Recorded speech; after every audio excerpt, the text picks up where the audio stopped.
La région a adopté aujourd'hui très majoritairement une stratégie qui doit nous amener à zéro plastique parce que je crois que tout le monde connaît les ravages du plastique aujourd'hui et la façon dont il termine le plus souvent dans les océans. Ça, c'est la première donnée. Mais ce qu'on sait moins, c'est que c'est possible de limiter de façon très importante le plastique qu'on rejette, le plastique qu'on ne retraite pas, le plastique qui est ultime, si je puis dire. Et donc, aujourd'hui, pour 23% des plastiques qui sont recyclés, on sait qu'on peut faire mieux.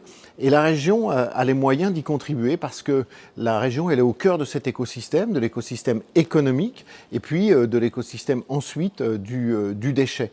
Et donc l'idée, c'est un plan global dans lequel, plutôt que d'être punitif d'ailleurs, on est plutôt dans la transformation, on est plutôt dans la mobilisation des acteurs industriels, des acteurs aussi qui consomment du plastique, pour trouver ensemble les bonnes réponses et puis aussi les possibilités d'avoir un développement économique à partir de cette nouvelle filière. Comment je produis du plastique différemment, comment je recycle du plastique, comment je trouve aussi des matériaux plus durables. Eh bien, sur le territoire du Grand Est, on a ces moyens-là.